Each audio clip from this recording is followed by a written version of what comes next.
Hello, everyone. Welcome to the morning show. We're coming to you on WJOP-LP Newburyport, FM 96.3 on Channel 9, and also on Newburyport Community Media's YouTube channel at ncmhub.org.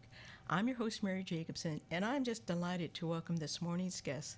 Dave Fortier is here. He's the founder and president of the One World Strong Foundation, which provides assistance and support to survivors of terror and trauma at home and around the world.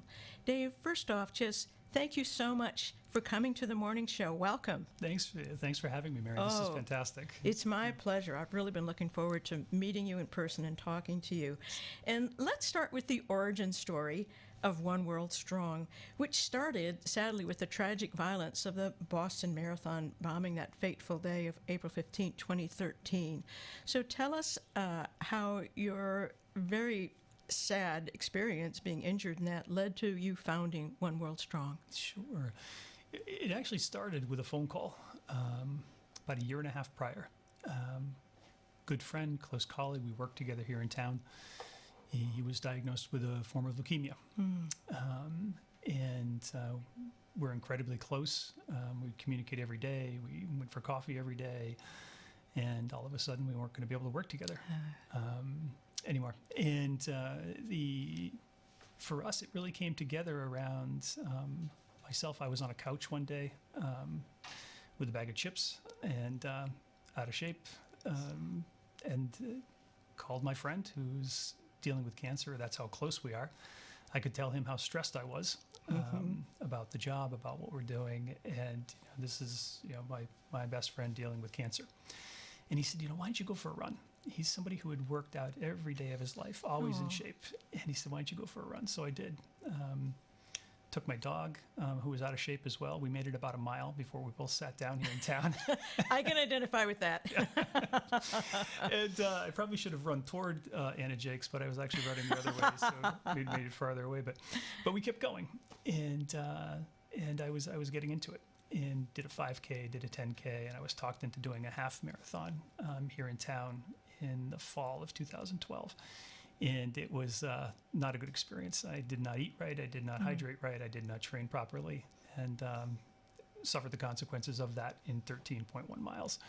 So Brad had connected me to this organization that helps him, that was always helping him, and I gave them a call. I think all I said was that I was running and I want to help.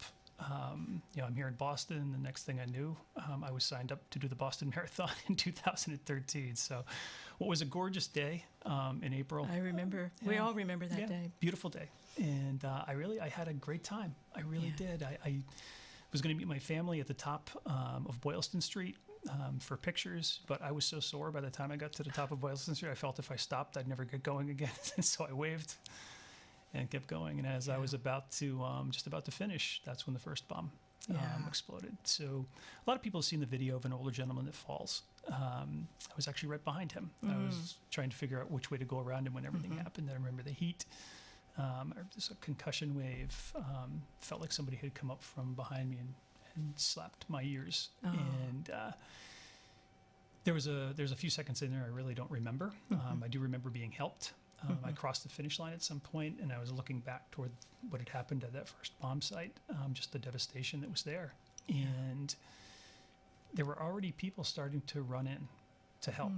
I couldn't hear everything, just a ringing in my ears. And then the second bomb exploded, and nothing was making sense. Everything was moving in slow motion. I could see it. I could feel it, but I couldn't hear it.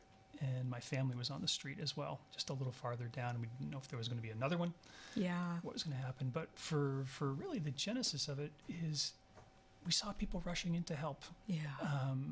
And I watched the city come together. I watched the country come together. And I was able to see from around the world, people poured in support. And one particular organization really made a difference for me.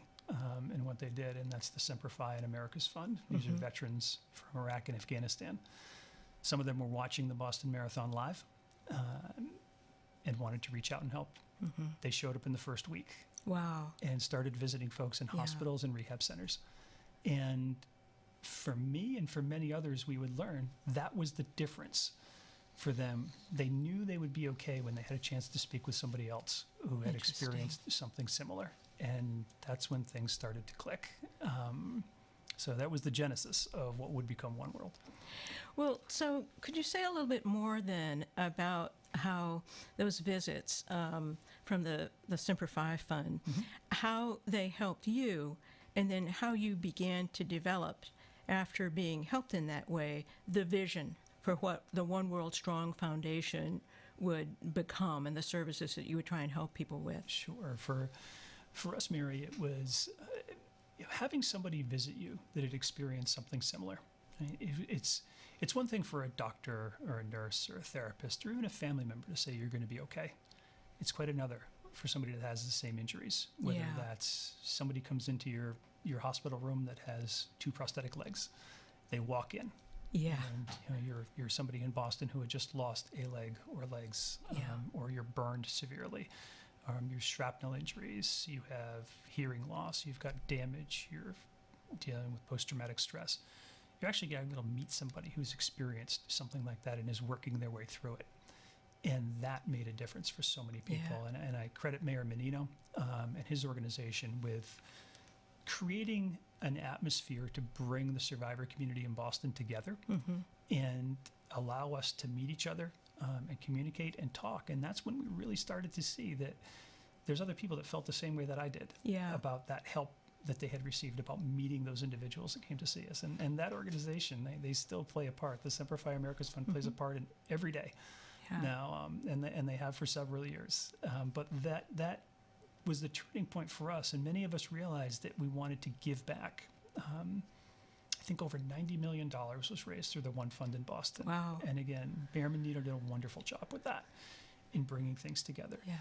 And it was really that togetherness that we wanted to say thank you to people for reaching out to help. Because I feel blessed to have seen cards and letters from kids, crayon drawings. They did a cookie. They made cookies with their parents and sold them and sent change in little bags to Boston. Oh gosh! Yeah, just wonderful. And then corporations that did major things, and most all of that money, it really went to the right place. It went to the folks that had lost loved ones. It went to the folks with the most severe injuries. Yeah. My injuries were not severe. I mean, I've lost some hearing. I have some shrapnel damage, but it's not. It wasn't as severe as what I saw happen that day. And for us to be able to reach out to others and do what the Semper Fi and America's Fund did for us became a reality in 2016. I remember we had put together a program. We had received cards and letters from around the country, and we put together a map, and we started a trek across the country to say thank you. Because very often when people send something into an organization, they don't actually get to meet somebody they've helped. This is true, right? So we did that. Yeah. We started a trek. What a great idea. Yeah, it seemed it. Logistically, it's another story. A lot of travel miles. But it was walking, biking, running. It was a way to get out and say thank you. Yeah. And that was therapeutic for us. Yeah, sure. That makes perfect sense. But one of the things that we started to see was those same connections and bonds that we formed with veterans that came to see us. We were seeing happen again. We would visit veterans' homes. We would visit police stations. We would visit fire stations, hospitals. We'd see connections that would happen with folks that had experienced trauma. And the lights still continued to click in 2016. And then one of our first stops was in Newtown, Connecticut. And this is after the school shooting. Yeah. Right? So we were connected to the Resilience Center that was there, brick and mortar. Wonderful, absolutely fantastic organization. And Mary, we had, on this trek, we were supposed to be with them about 45 minutes to an hour at 9 in the morning. And some of the folks came out, parents that had lost loved ones, some family members, folks from the Resilience Center. And again, 45 minutes to an hour, we were going to be together, do a little run, say thank you, and then we were going to continue on. We didn't leave Newtown until almost 2 in the morning the next day. Oh my goodness. Just okay. Those connections. Things clicked. Correct. Those connections with people make a difference. Yeah. And This continued on. We actually had a visit to the White House, other places. We were in Chicago when the Pulse nightclub shooting happened. Gosh. And that was a turning point. A lot of people will remember that event. Yes, absolutely. And the turning point for us was my phone lit up like a Christmas tree. It was folks in Boston that wanted to get to Orlando to help those folks, like people came to help us in Boston. And that was really the genesis of what we would put together as One World, because we were down there for 3 days. You know, just a very funny story. The FBI we work with very closely in Boston, Victims Assistance, just a fantastic group of people. I received a call about 3 days before we were headed down to Orlando. So we were headed there about a week after everything had happened. We had coordinated with the hospital down there, Orlando Health, which has become another big part of our story. The visit there were 10 of us that went down, and from Boston, and the connections that we saw happen in those hospital rooms and in the makeshift resilience center that they had put together, those were changing. And when we were leaving a few days later, just the bonds that I watched personally take place without people even saying anything were amazing to see and experience. And I had a chance then to experience what the veterans had when they came to see us. Yes, right. And they had shared with us that it's really healing for them to help others. Yeah. That's a part of the process. And again, it clicked. I remember looking out the plane in Orlando as we were leaving 3 days later and said, okay, I've got to do something. I want to volunteer my time a couple hours a month to doing something like this. There must be an organization that does this. And we looked for a year. We couldn't find anything. So you had to create your own. So much for the 2 hours of volunteer time. Now we're to triple figures. So the big change, or one of the two big events for us were Orlando, and then there was another one in 2017. And most people don't know about this. There was a bombing in Mogadishu that killed close to 600 people. One bomb in a market. Close to 600 people killed, close to 600 people or more injured. Most people here never even heard about it. Yeah. No, I don't recall hearing about it. Terrorist incident, right? And for us, we had all the services available in Boston that you could imagine. Best hospitals, best of everything. And in many places around the world, you're lucky to get patched up correctly. Forget what comes next. The psychosocial support of what people need. That just doesn't happen in many places. Again, you're lucky to be patched up correctly. Forget the services that come next. So with what we were going to put together, it had to be global. Yes, okay. And it had to be accessible. And those challenges really came into effect because not everybody speaks English. They don't. So the majority of people in the world don't. Challenge one. Yeah. Challenge two, how do you reach these communities? Yes. Right? And we were connected through a wonderful organization in Boston called World Boston to work with the State Department with a program called International Visitor Leadership Program, IVLP. And it was a chance for us to connect with embassies globally.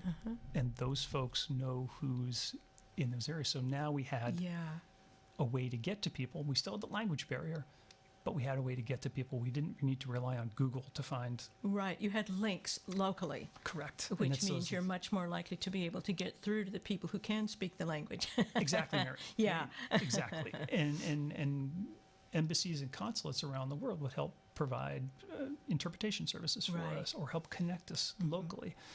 And those local pieces for us really began to take impact because what works in Boston or what works in Orlando or what might work in Chicago or San Bernardino or Las Vegas, where these events take place, what works in these communities doesn't necessarily work somewhere else. Right. It's Makes very sense. localized. Yeah. Resilience is a localized. There are a lot of commonalities to it, but it's localized services that make a difference. And that's when the real ideas for One World really started to take form. How do we reach these people on a consistent basis? How do we make those connections? How do we offer services like we had in Boston to others? Yeah. And so the journey began and continued and continues. You know, what stands out to me from what you're saying, built upon your own experience, makes me think about Mr. Rogers famously said in Hard Times, look for the helpers. And the helpers came to you, they found you. And what stands out to me from what you're saying is how significant that was. I mean, it strikes me, I've thought about this before, when you're injured in a terrorist incident, it's impersonal. You just happen to be there. It's like the world's worst luck. Your first marathon, Dave, and near the end, you know? And all those points when in hindsight you could go there, but for a turn here or a turn there or getting thirsty and stopping for water, you know, there might not have been. But it changed your life. And so I imagine a feeling of kind of the randomness and an isolation with that. But what happened then is the Semper Fi folks came, and immediately you were part of a community of people who had a similar kind of experience, and you're not alone then. And how healing and transformative that was, because not only were you not alone, but they were actively helping you and talking about, you know, this is a healing thing we do, it helps us. So as there's a reciprocity there, and then you become part of the community of helpers. So it's transformative that you take something that is an injury and a wound and a loss and a tragedy, and it becomes the impetus for transforming that into something that builds on a human strength, which is the desire to create community, and your community is global now, you know, and to become somebody who is able to experience utilizing your strengths and your compassion and your empathy to become a helper and a healer. And those are all very powerful, and it's just really inspiring to hear the whole story, how it began and what's become of it. And one of the things I was curious to find out from you, I know you work with a lot of partners. You've mentioned Semper Fi and the State Department, all kinds of these global institutions. But I wanted to find out, you know, because like you said, I didn't know about the Mogadishu, tragedy, and that's a lot of lives lost. I mean, any life lost is one too many, but 600, that's, don't know why we didn't know about that. But so how extensive, because you're responding to things like this all around the globe all the time. Almost daily. Well, that's what I want. Just help us understand better how extensive these incidents of terror and trauma are around the world. Sure. Mary, they happen almost every day. Very rarely do we hear about it. If it's a slow news cycle here, we might pick up something that's happening. But in places, East Africa, West Africa, places in Europe, places in the Middle East, these attacks happen whether they're small, one or two, or you might hear about something larger if it's a mosque attack somewhere or a church or something like that. You'll hear about something that might be a little bit larger. You'll hear about something that might happen in Europe. The things that happen in parts of the Middle East, parts of Africa, it would have to be a slow news cycle for it to hit the news here. Yeah. And for people to be able to realize it, be buried in the back of something, unfortunately. Yeah. Yeah, that's sobering. I mean, I'm not surprised because it takes, the news cycle here easily, they follow the breadcrumbs of whatever is most emotionally kind of provocative for Americans. Correct. But I think it's important that we know how common these incidents are around the world. Yeah. And they now are able to find you because of your network. So if something happens in what we would consider to be a remote part of the globe, a different continent, your reach is now such that people will find one world strong. And that's it, right? We want to be able to reach out to people and offer these services. And the idea that came for us was we've seen what resilient centers can be, brick and mortar. Okay, Boston's failed. Boston tried to have a resilient center. It didn't work out for a myriad of reasons. That could be a whole nother show. But we've seen some wonderful things that have happened. Newtown, Connecticut is one of them. Yeah. There are other ones here in the country too. And there are places overseas that do some things really well. But then in some places there's nothing. And how do you reach folks? One of the things that, one of my first State Department visits was to the UK. Second one was to Jordan, and had a chance to actually experience one of the camps there. What I didn't realize, okay, in the camps that are in Jordan for refugees from Syria and other places, there's about 200,000 people. Wow. There's 1.3 million just in the country. Gosh. Forget the camps. Yeah. So they're living in the country. And those are the things a lot of us don't realize. And the services that we want to make available, we can make them available virtually now. We can utilize technology to actually make some of these things available virtually. Now, we're not trying to replace brick and mortar resilience. They have a purpose. But for things like Boston or Las Vegas, a lot of the people that are injured in these events aren't from that area. Yeah. They can't just walk over to a resilience center. Right. They can't just, okay, the Newtown school shooting, that was localized. Okay, something like a Boston or a Las Vegas or some other things, they're much broader. Yeah. And how do you reach all those people? How do you connect with them? And that's where we've been able to just put together some incredible partners, from Microsoft to Moonshot in London, which is a wonderful organization there. Think of it as data scientists. Okay. They can help us target where we should be focusing our efforts. And those efforts, one of those efforts that we realized was the voice that survivors and first responders and families that have lost loved ones can have in prevention. We never realized that when we started this. We were looking at this as building resilience for folks. We were looking at this as building that connection piece for people. Yeah. We didn't realize the importance that the group that we were working with could have on prevention. A story can change somebody's path. Yeah. And we can help with what we're doing in terms of building a practitioner, helping to build and provide a platform for practitioner networks here in the U.S. and ultimately globally. Yeah. Well, that leads us to the app, which I want to learn more about because I know it's in process and maybe near completion. You can tell us more about that. But that's how I learned about the One World Strong Foundation. I read an article in the Daily News about the grant that you got from the Department of Homeland Security. And first of all, congratulations on that, a sizable grant and real recognition for what you've done, Dave. So big, huge congratulations on that. Thank you. But tell us, please, then, about the app that you are in process working on and that may be online fairly soon, and why that's important for survivors and what kind of assistance the app will offer people. Sure. So to get started with it, it was for anybody who's ever applied for a federal grant. I had never done it. We had done it in 2020. We weren't awarded. It was a learning curve. 2021, we applied again. And I remember seeing the email come across, and there are folks at Homeland and at the State Department that will laugh when they hear this. I think I read the email 10 times before I told anybody. Wanted to make sure it was real. Mary, not just a dream. No less than 10 did I read that email. I totally identify. Yeah. Did I read that exactly right? So what it allows us to do is bring together it's targeted violence and terrorism prevention, okay? And it's building networks locally, okay? So local to Boston. We've focused on 7 cities here in the U.S. to work with, and the partners that we have, whether it's from Microsoft to Moonshot to Adventure Partners on the education side, they work with universities and high schools. Actually, another great program for you would be what's going on here in Newburyport with one of those programs.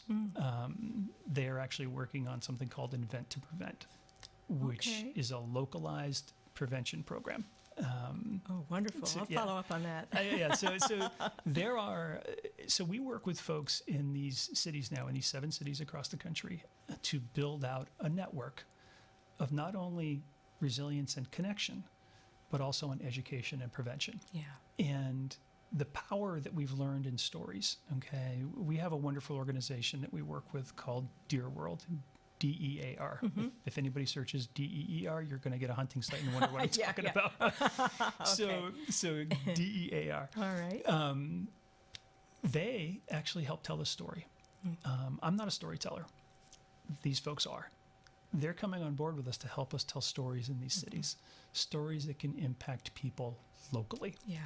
And that's what Homeland has put together, local programs that we can target and grow over time, providing a platform So the McCain Institute is another organization that we're working very closely with. They're building a practitioner network, practitioners that work with a couple of examples. I think you and I talked about Parents for Peace. Yes. Yeah, Life After Yes. Hate. Yeah. These are organizations that help get people out of, help change the path, or help with just education with family members that have questions. Right? Somebody might be concerned about a cousin or a brother or a sister, and these organizations can help with that. Yeah. What we're trying to do with the application is we're not trying to replace what Google is, okay? But if you're somebody who's dealing with post-traumatic stress, depression, looking for services after a trauma, if you go into Google and start searching things, okay, you're going to get ads for pillows. Yes, you are. They'll be at top. The Okay. paid ads are always at the top, and Right. you have to kind of. Okay, It's a dispiriting process. it really is, Yeah. and people get lost in it. Yes. Okay, the application, okay, from working with our partners like the McCain Institute, we have the best of the best practitioners that people can find, and they can find them Easily. locally, Yeah. right? And locally. Yeah. And that whether Parents for Peace is national, okay, Life After Hate Yeah. is national, but there are also great localized organizations that people might not find. Yeah. Could be next door, and on Google you're just not going to see it. Yeah. That's what we're looking to provide for people, because as survivors, okay, family members that have lost loved ones, we'd rather not see some of this stuff happen, Yes, absolutely. right? Yeah. We don't want to have to go to another city. Yeah. It's hard, Yeah. right? I'm sure. It's Yeah. very emotional. Yeah. And if we can help prevent some things through stories that we can all share, that's a huge difference. That's the ideal. Right.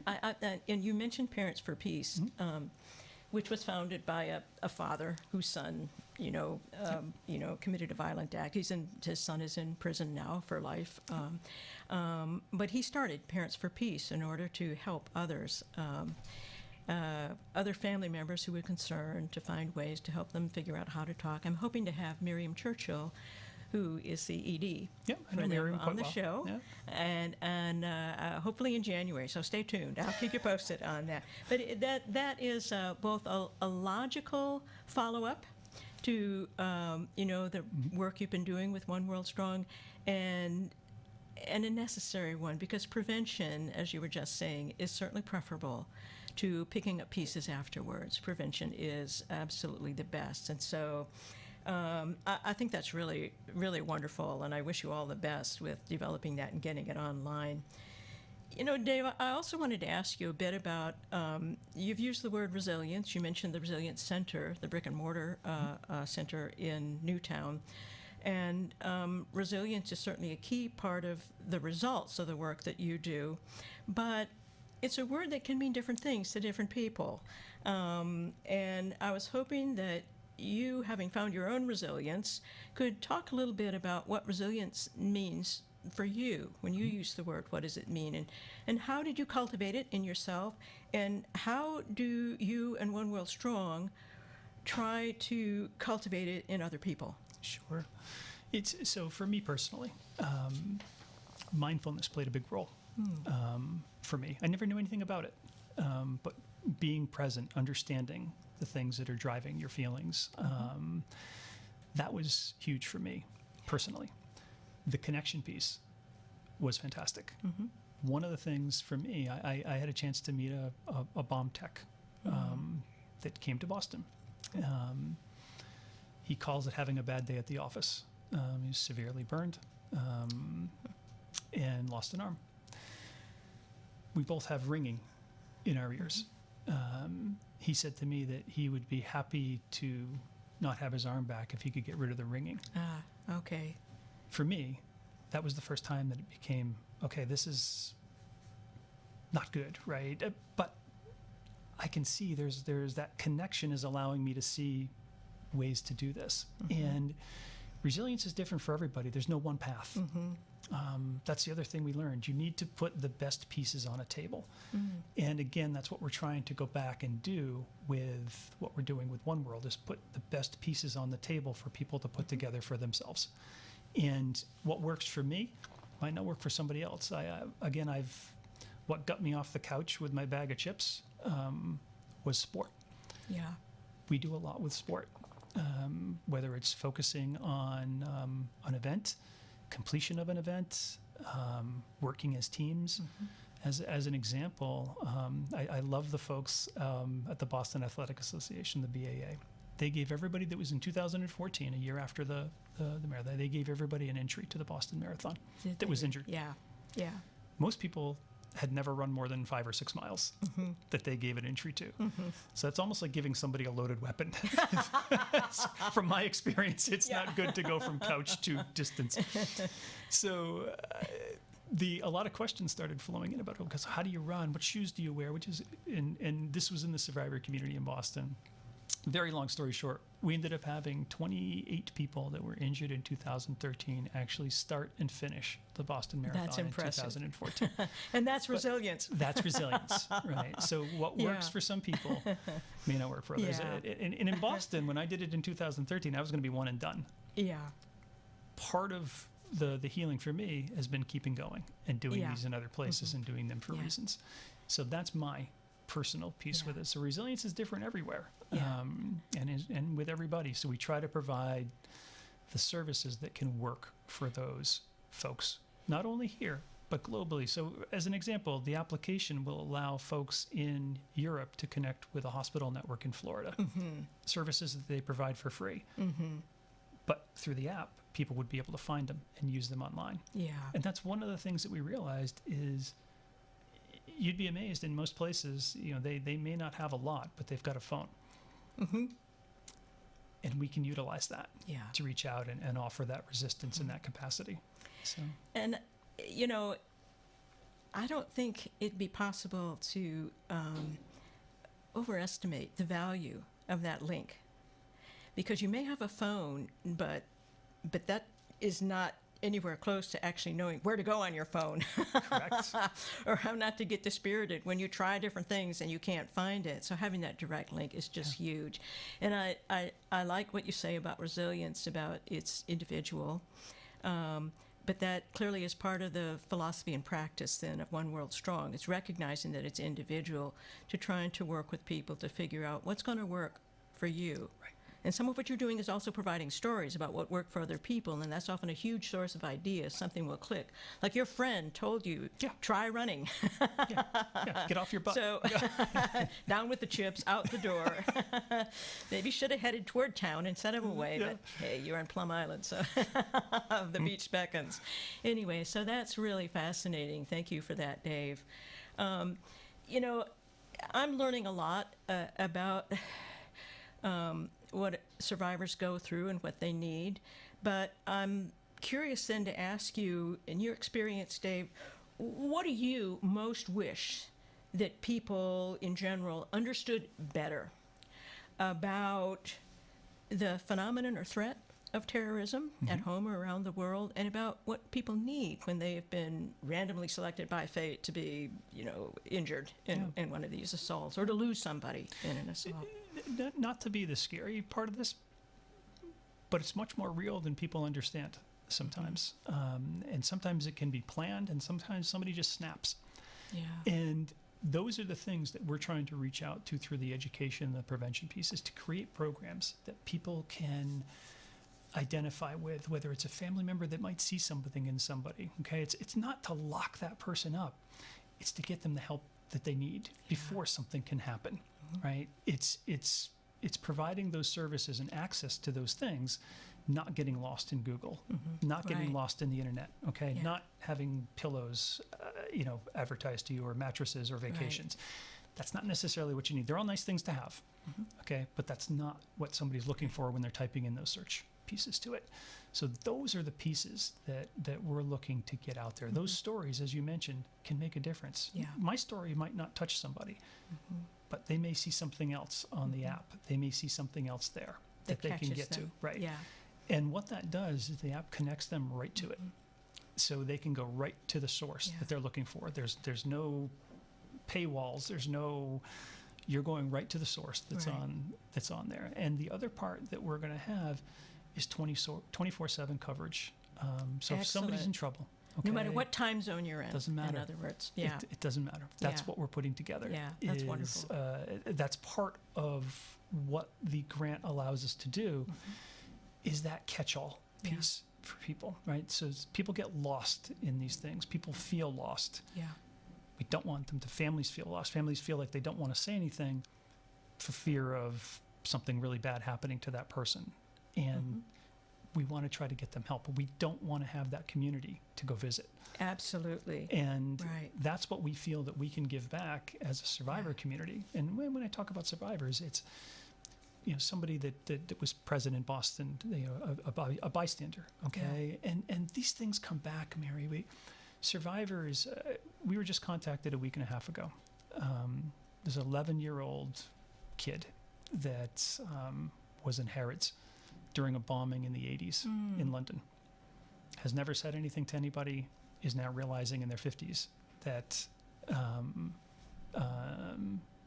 that they are in need of help. That there was a latent trauma. Okay, that they want to connect with people. That's become a piece for them. We've seen it happen also, people coming back 18, 19 years after 9/11. Okay, they didn't lose anybody. They weren't injured, but they were in the building. Yeah. But they don't feel like they need help. So they just go on with their life, but years later realize, okay, maybe I should have done something. We can be there for those folks as well. Yeah. Okay, it doesn't have to just happen. We know it can take time. Yeah. So to be there for people and to be present and to have the ability to work through Homeland, to have something like this is fantastic for us. It is fantastic. And the underlying message of what you're saying is that we all need to understand and reflect upon the fact that any one of us could wind up being a member of the community of survivors at any time, because that's the nature of terrorism. Correct. Those kids in Oxford, Michigan, Yep. had no idea that morning Yep. that they were going to be among the communities of survivors later on that day. So Right. it's worth reflecting upon, just in a mindful way, for whatever changes it might want us to make in our behavior or the organizations we support or how we think about things. But it's also really wonderful that we know you're there. Well, one of the things that I was going to share with you is the misinformation piece or disinformation. Yeah. Okay, that's a big one. Yeah. And you ask what can drive some of this, right? The misinformation and disinformation is huge. Yes. Okay, we live in a time where news travels in a nanosecond. Yep. Right, and people form opinions based on what they're hearing. Yeah. Now, what they may be hearing is somebody's opinion, not Yes. fact, and they start to form their feeling off an opinion. Yes. And not necessarily the actual news of the story. Yeah. And again, there's a whole other segment that you could have on just misinformation and disinformation and how it plays a role in our society, because people don't realize sometimes that they're spreading misinformation. They're sharing a story online or on social media that it touched them. It whether it was political in one way or the other, right? But they share it. The reality of it is that story's not real. Yes, and that distinction between opinion and information appears to be a fuzzy territory. And I wish it would become stronger, that somebody's opinion or a note on a bulletin board, which I know my sister talks about Facebook that way. It's people get their news off a bulletin board. I agree with her. I agree. When did that become a thing? But it's a agree thing. with her. Yes. So anyway, thank you for that. That's also really important, Dave. Well, Dave, we can't end this interview without me asking you. So, how can people get involved or help out? So we'd love to have people help out. I'm very open on what I'm not good at and what we're not good at as a group is social media. We're just not wired that way. Yeah. If people want to help out with us with social media to help spread what we're doing, that's fantastic. If there are any runners out there that would like to do the Boston Marathon sometime, we have a team. Please reach out. We'd love to talk to you about doing something like that. We do events. We've done some dinners where we can bring people together. We bring survivors together. We can bring formers together. People have a chance to meet and experience folks that have been through something very traumatic, whether that's on the survivor side or on the former side as well, or families that have been impacted by it. Those stories can make a difference, and getting involved locally and creating events where people can meet and hear those stories, I think could be a good thing. So Excellent. Those are things that can all help with what we do, and they're easy to do. And your website? is oneworldstrong.org. excellent. Oneworldstrong.org. Well, Dave, I can't thank you enough for taking time to be on the show. I want to share with you, there's a phrase I found on your website that to me sums up the positive spirit and the power of One World Strong. I wrote it down on a Post-it, and it's tucked it inside my calendar, so I see it every day. Never give up, always move forward. And Dave, you embody that. Because I read on the website, I think that you have continued to run the Boston Marathon every year. I think you ran it once with your daughter. Yeah, actually my daughter ran. I'm trying to get my other daughter to run with me, so maybe she'll hear this and that'll prompt her. But, yeah. So this stance, never give up, just keep moving, appears to me to be the embodiment of wisdom. And it's our only option, really, if we are to embody the solution. Yep. Rather than to becoming part of the problem. So for that, I'm very grateful to you. You said you weren't a good storyteller, but you're a terrific storyteller. Thank you. I appreciate it. I don't feel that way, but thank you. Your story is very inspiring, and the work that you do is very inspiriting. So thank you so much. I really appreciate your taking time to visit the show and teach us about One World Strong, and we'll follow up. Thank you I have the for feeling the time. this might be the first of other appearances, Dave. So thank you very much for listening and watching, everybody. I hope you join us next Thursday at 9 on Channel 9 and WJOP and YouTube for the morning show. If you missed any part of today's show, it'll be available for viewing on Port Media's YouTube channel playlist for the morning show, ncmhub.org. Just click on the YouTube icon and scroll down. Each show will also air on WJOP FM 96.3 on Friday at 8 a.m. and the following Tuesday at 4 p.m. and Wednesday at 3 p.m. and will also be available as a podcast on the SoundCloud. Just go to ncmhub.org, click on the cloud icon in the upper right-hand corner and scroll down. That's it for today, everybody. We'll see you next week. Thank you so much, Dave. Thank you.